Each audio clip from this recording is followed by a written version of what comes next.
Meus queridos, nós vamos meditar em uma história da Escritura que se encontra no Evangelho de Lucas, no capítulo de número 16.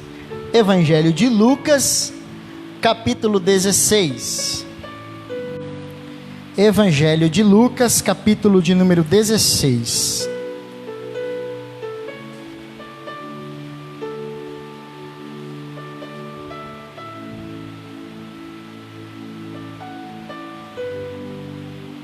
Amém.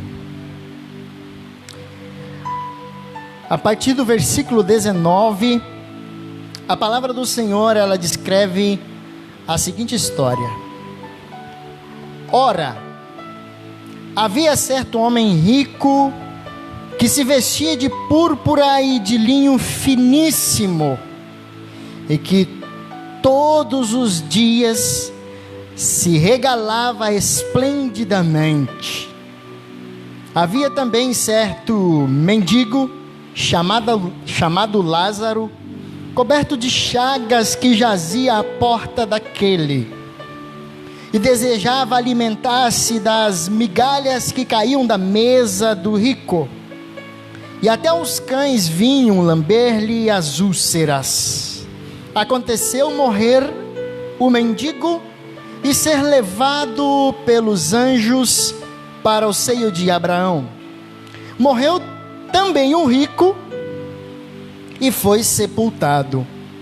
No inferno estava em tormentos, levantando os olhos e viu ao longe Abraão e Lázaro no seu seio.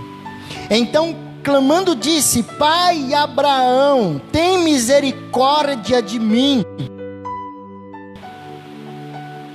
e mande a Lázaro que molhe em água a ponta do dedo e me refresque a língua, porque estou atormentado nessa chama. Disse, porém, Abraão: Filho, lembra-te de que recebestes os teus bens em tua vida, e Lázaro igualmente os males. Agora, porém, aqui ele está consolado, tu em tormentos. E além de tudo, está posto um grande abismo entre nós e vós, de sorte que os que querem passar daqui para vós outros não podem, nem os de lá passará para nós. Então replicou: Pai, eu te imploro que o mandes à minha casa paterna, porque tenho 5 irmãos, para que lhes dê testemunho, a fim de não virem também para este lugar de tormento. Respondeu Abraão: Eles têm Moisés e os profetas, ouçam-nos. Mas ele insistiu: Não, pai Abraão, se alguém entre os mortos for ter com eles, arrepender-se-ão. Abraão, porém, lhe respondeu: Se não ouvem a Moisés e aos profetas, tampouco se deixarão persuadir, ainda que ressuscite alguém dentre os mortos. Até aqui. Meus queridos, eu quero falar um pouco a respeito da história desse rico e desse Lázaro, porém antes eu quero dizer que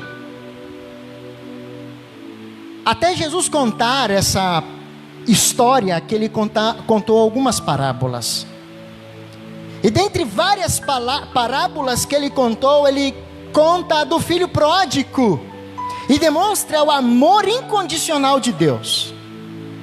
E também conta uma outra parábola, que é a parábola do administrador infiel.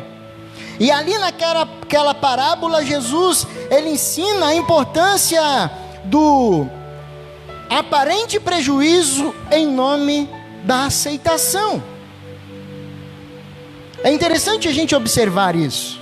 Só que ao Jesus falar sobre essas duas parábolas, dentre as demais, a Bíblia diz que aguçou no coração dos fariseus a avareza. E aí então ele vem e conta essa parábola aqui. E ele começa dizendo que, na verdade não é uma parábola, é uma história. Teólogos e historiadores bíblicos descrevem que essa história não somente é uma história real, como também conhecida daquelas pessoas, porque Jesus dá nome.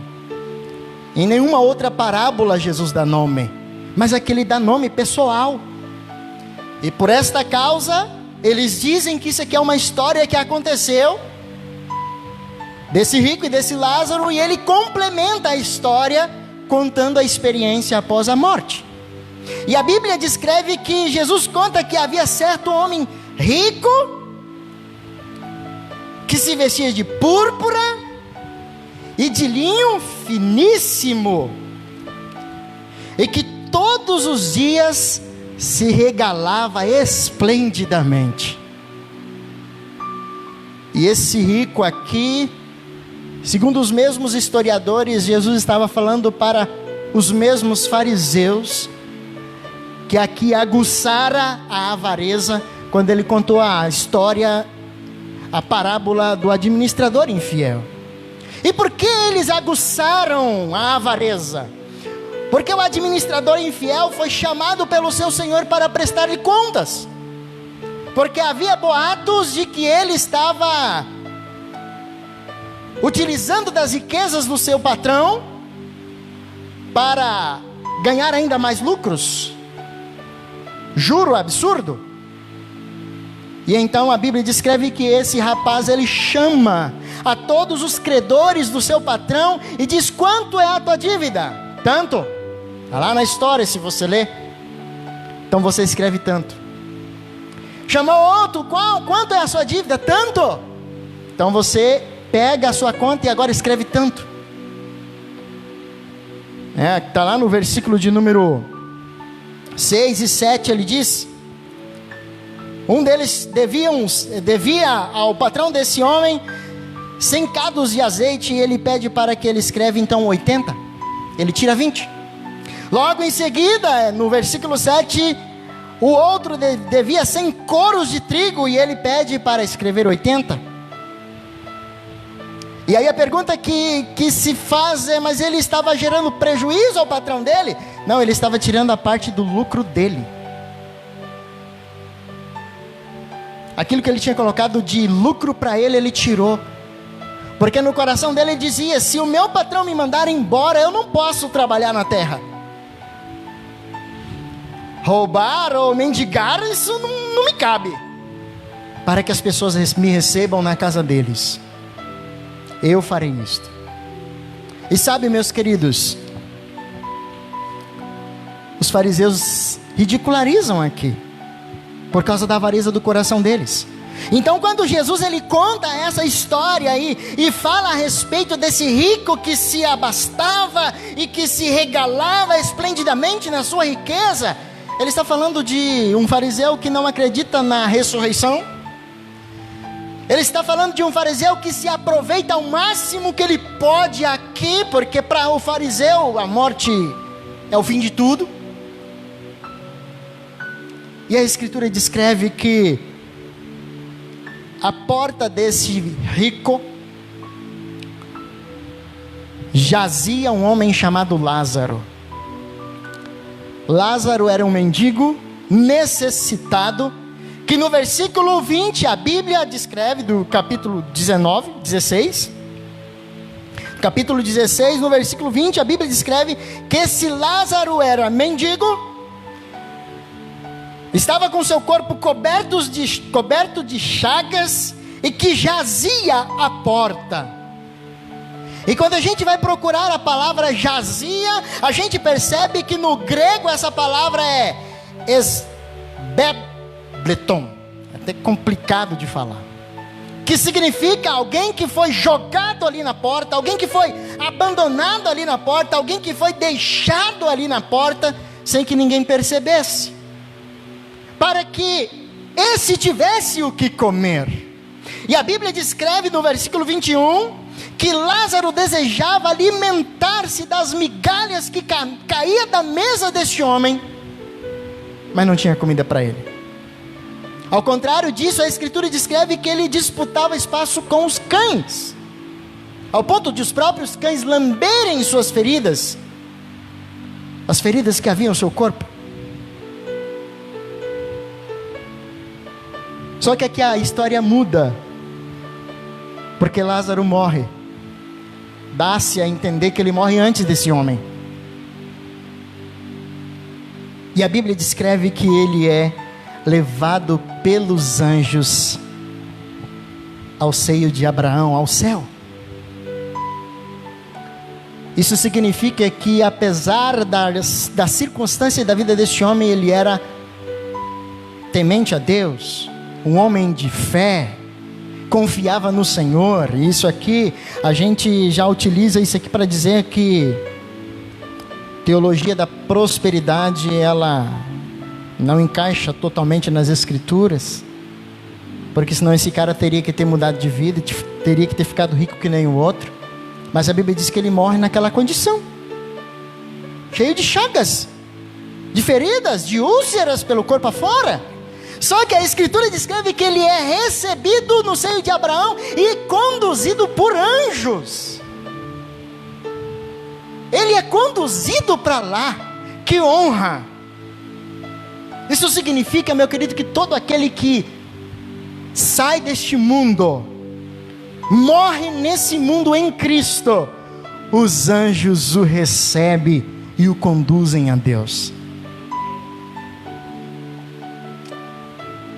Existe um privilégio maior que esse? Existe algo tão gostoso tanto quanto? Saber que ao os meus olhos se fecharem aqui, eles abrirão diante de Deus, sendo conduzido pelos anjos. E o texto descreve isso, deixa muito claro. E a Bíblia também descreve que morreu também o rico, mas os anjos não levaram ele não. A Bíblia descreve no versículo 20, no versículo 22,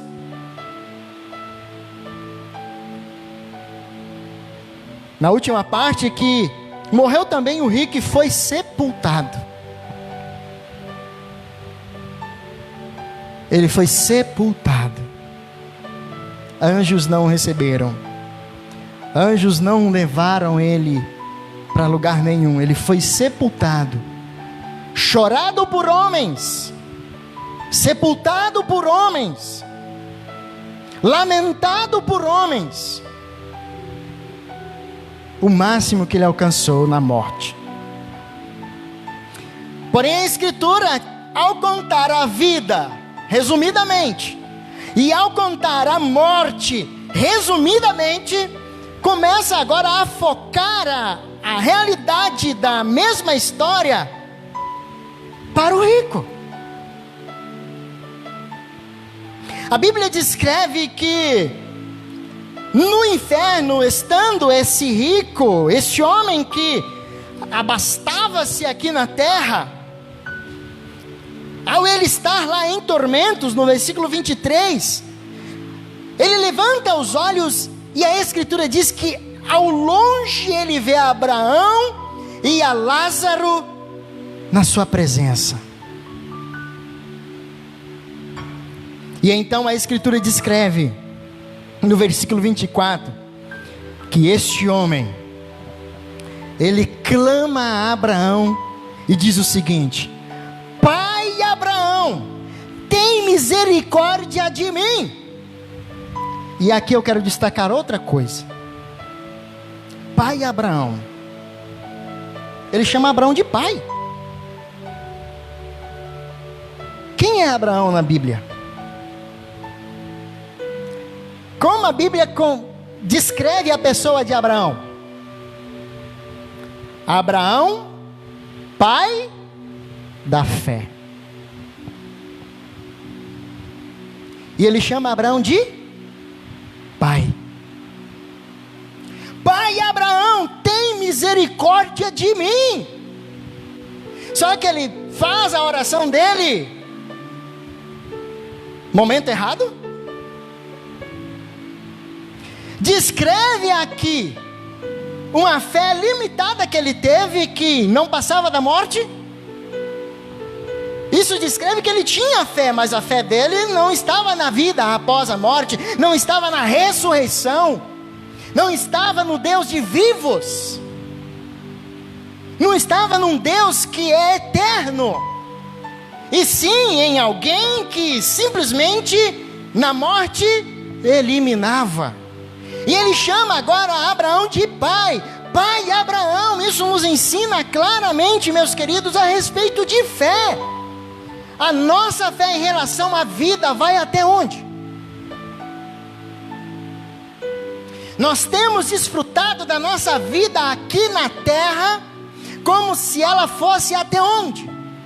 Nós temos procurado manter a nossa fé em Cristo baseado no quê? E planejado para ir até onde? Porque se nós, como cristãos, não pensarmos na vida após a morte, nós morreremos eternamente após a vida. Porque esse homem não pensou na vida após a morte. E por não pensar na vida após a morte, ele morreu eternamente após a vida.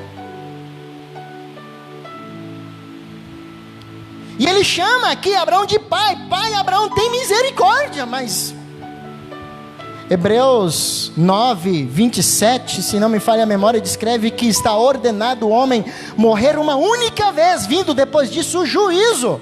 Está ordenado ao homem morrer uma única vez, vindo depois disso o juízo. Então ele clama a Abraão tarde demais.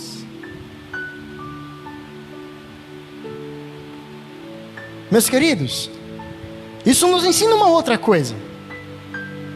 Todos os que estão no inferno e os que irão para lá, terão clara consciência das razões do porquê está lá. Saberão claramente do motivo que estarão lá.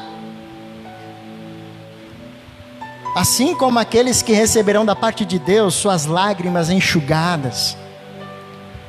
Porque no céu não haverá mais dor, no céu não haverá mais tristeza, não haverá mais lamentação. Porque as primeiras coisas passaram. A Bíblia diz que lá não haverá mais morte. A Bíblia também afirma que no céu não haverá mais tristeza. A Bíblia afirma que no céu todos seremos consolados como Lázaro, que falaremos sobre ele aqui. Diferentemente deste homem que pede por misericórdia a todo aquele que diz que o inferno é na terra, Jesus está ensinando que é um pouco mais para baixo. A todos aqueles que dizem que o inferno é aqui, não tem condições de ser em outro lugar. Quero dizer que Jesus está falando que aqui não é o inferno, que tem um inferno em outro lugar, que é pior do que aqui. Porque em desespero, nós não clamamos como este homem clama. E a Escritura diz mais: Pai Abraão, mande a Lázaro que molhe em água a ponta do dedo e me refresque a língua. Meu querido,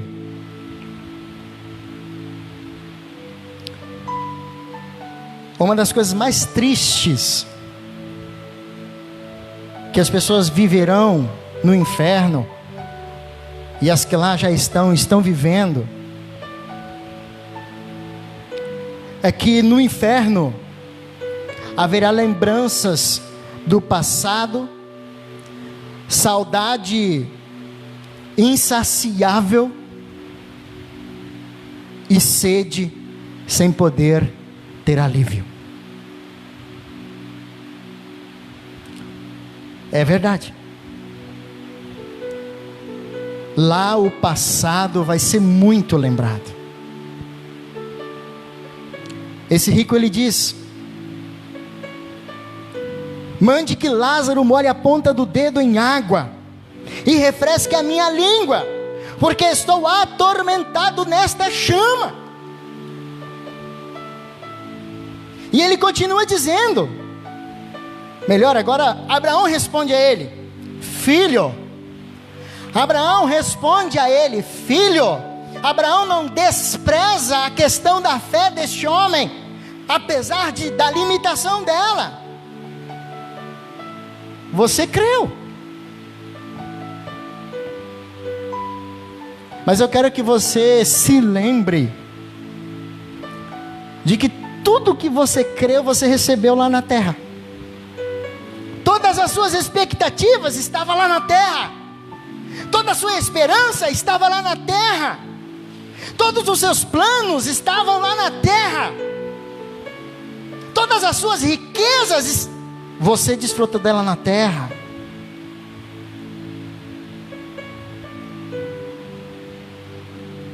Lembrança do passado. E Abraão faz questão de lembrar isso a ele.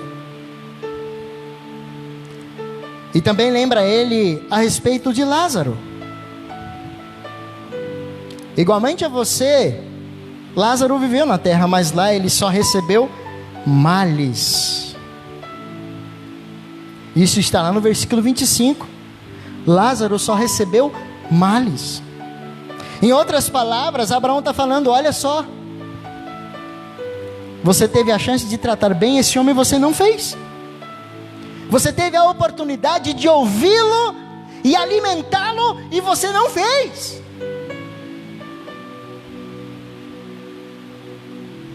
Já não chega a lembrança das outras coisas, agora tem que ter a lembrança do que ele também deixou de fazer.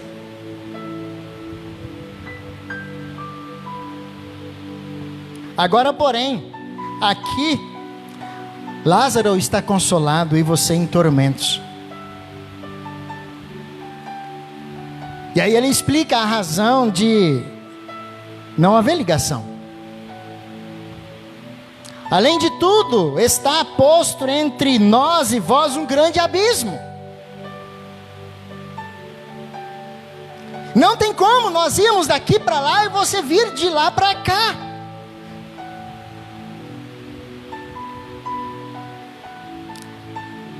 E aí eu quero partir para o final, para a terceira situação desse texto, aonde ele começa a reconhecer quem é Lázaro na terra. A Bíblia ela não fala com todas as letras, mas ela conta o que esse homem fala a respeito de Lázaro.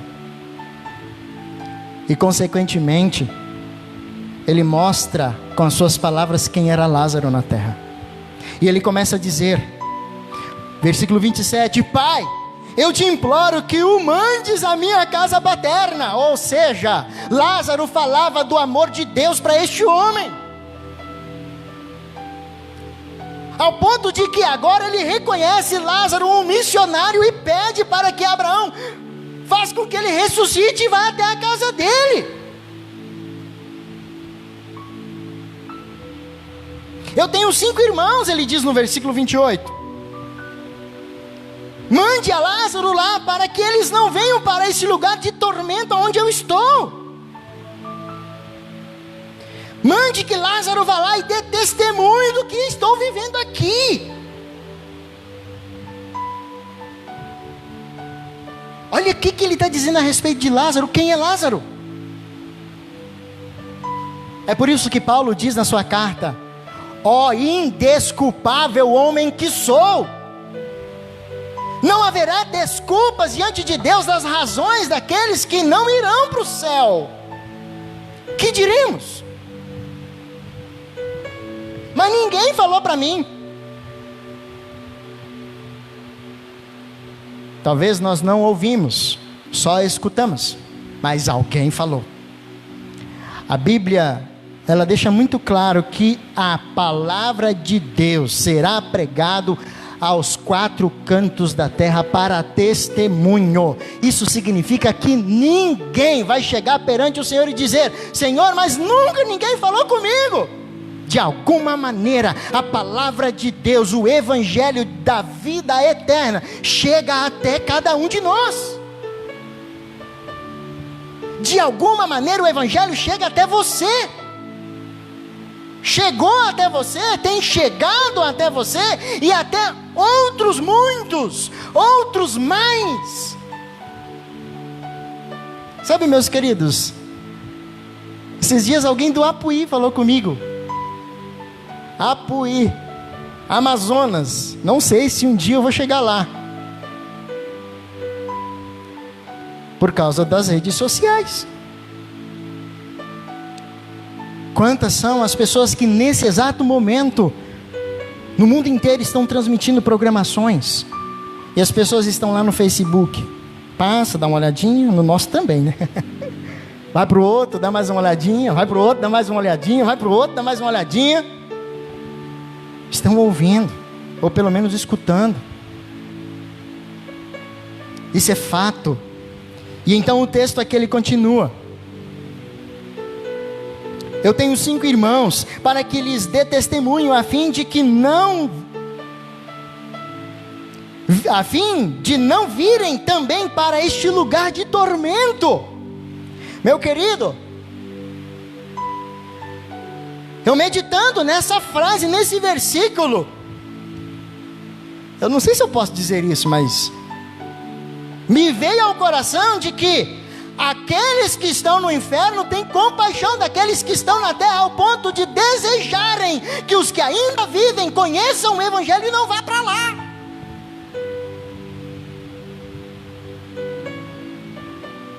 Porque esse homem pede misericórdia em favor dos vivos, e os vivos não querem ir para o céu. Um monte de vivos que não querem ir para o céu, e aqueles que estão no inferno pedindo para que os vivos enxerguem o Evangelho, para não irem para o mesmo lugar.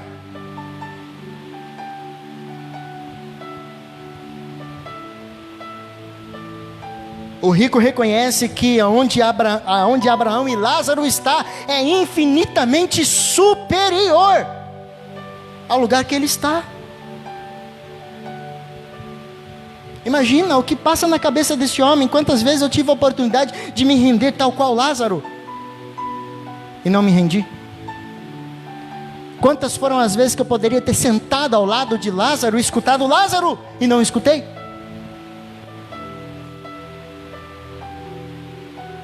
Quantas foram as vezes que eu poderia ter levado um óleo lá para passar na ferida de Lázaro e conversar um pouco com ele e não fiz?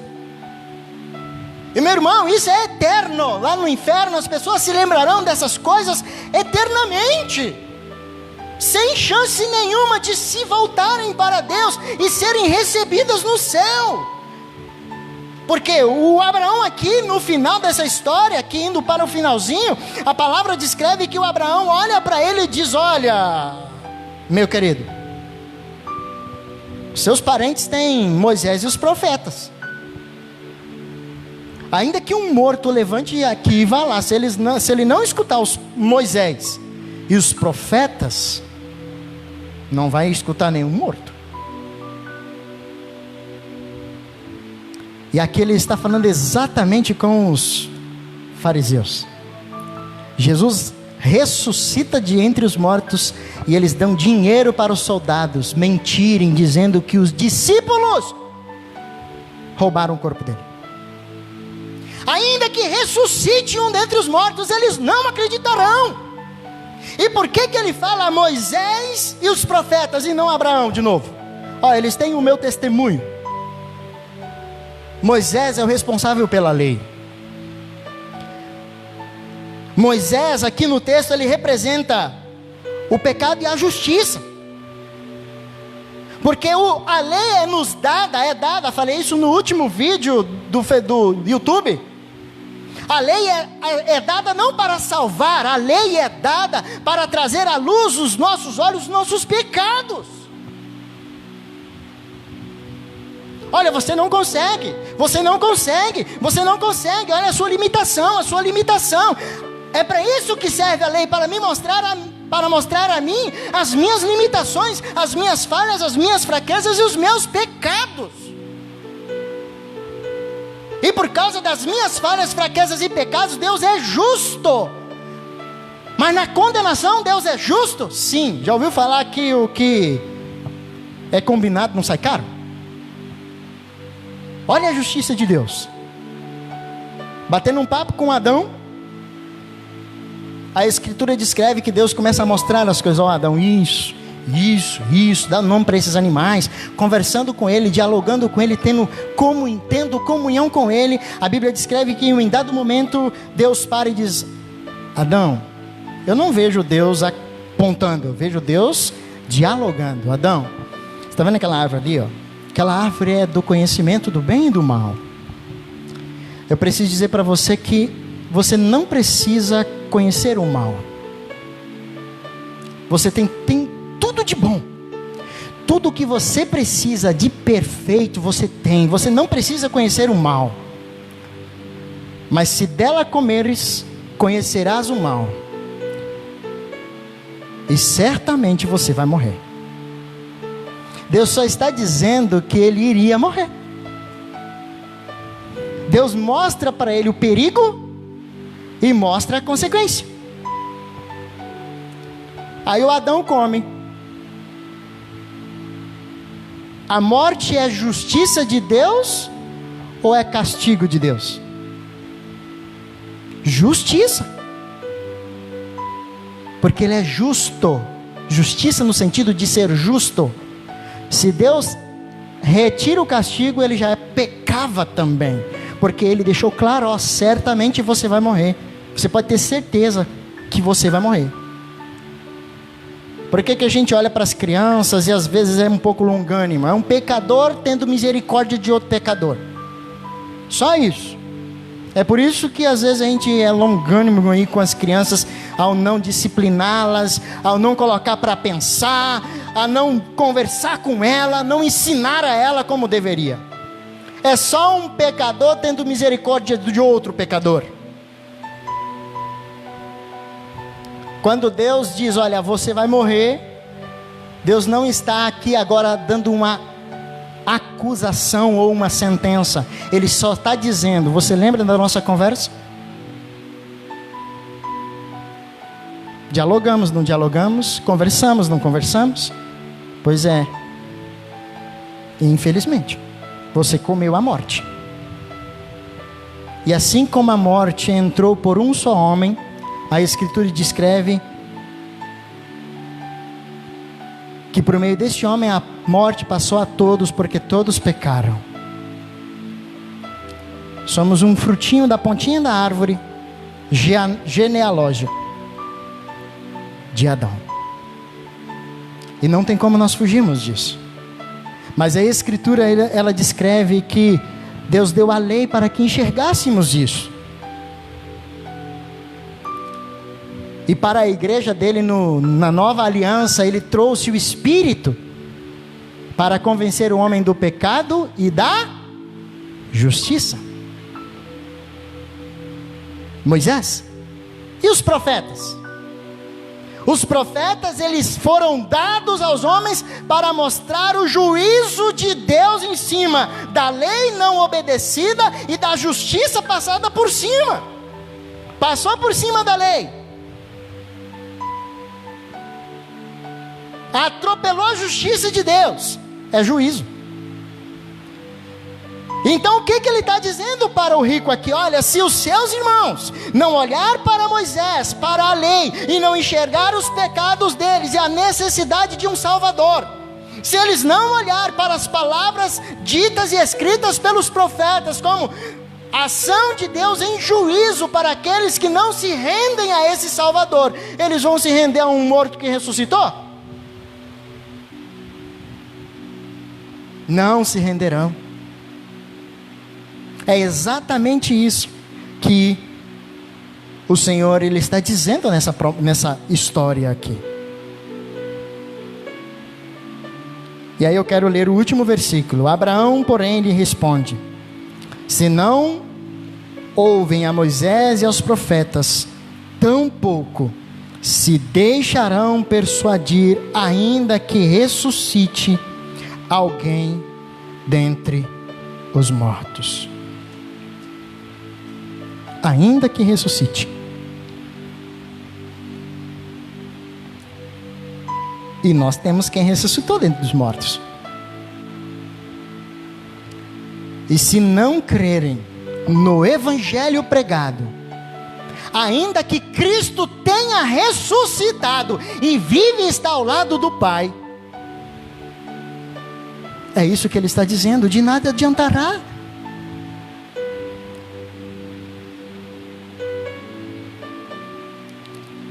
Deus, ele não interfere na escolha do ser humano, que decide desfrutar apenas dos bens que lhes são oferecidos na terra,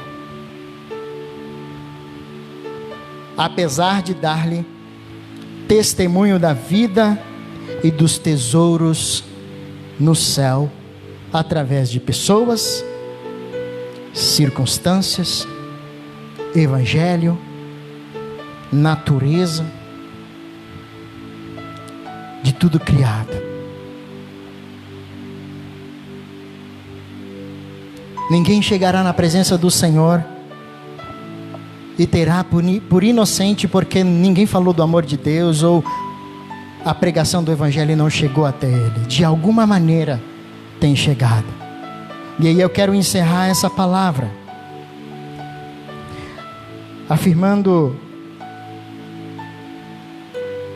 que os dias de isolamento social me ensinou muito. Ensinou a você?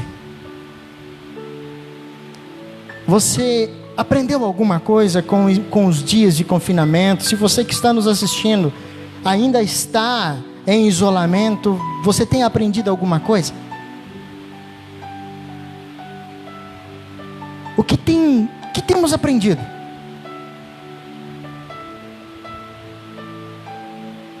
Que lição nós temos tirado disso? Porque não foi de livre e espontânea vontade, foi de livre e espontânea pressão que a gente ficou em casa. Ou ficava ou ficava. Tem um policial ali, né? Senão ele prendia nós na rua aí. É mesmo? Que nós possamos aprender ainda mais. E lembrar que após a morte existe um céu que nos aguarda e anjos à disposição para nos receber lá.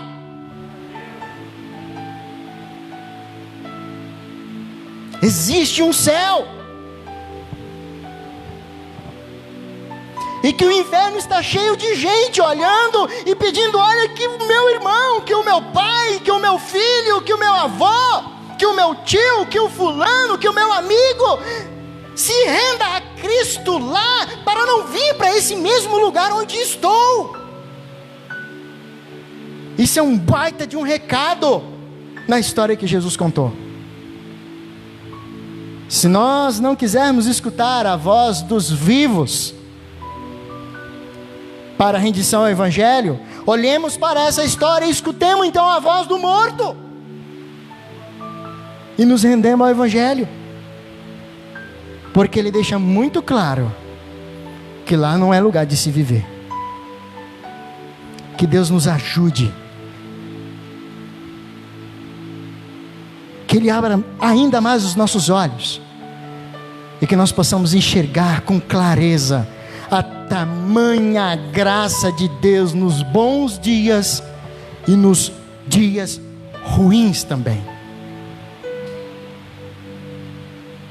Amém? Que Ele nos ajude. Vamos orar em nome de Jesus. Pai, eu quero te agradecer. A tua palavra é viva, a tua palavra é eficaz, ela tem todo o poder e autoridade no céu, e também tem todo o poder e autoridade na terra. Ela não volta para o Senhor vazia, ela dá testemunho do Senhor a toda a humanidade, em todos os lugares na face da terra. Paulo também descreve cheiro de vida para a vida, cheiro de morte para os da morte. Senhor, nós te agradecemos porque o teu evangelho, a tua boa notícia chegou até nós e tem nos colocado de joelhos na sua presença, reconhecendo a necessidade de um Salvador. Eu oro para que esse mesmo poder que nos convenceu do pecado, da justiça e do juízo do Senhor, também traga convencimento para aquele que nos ouve, aquele que nos assiste, aquele que nos vê.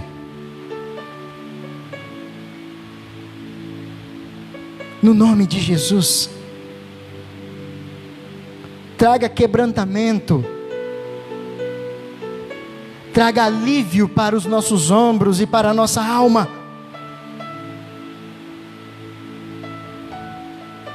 Restaura nos corações a alegria da salvação.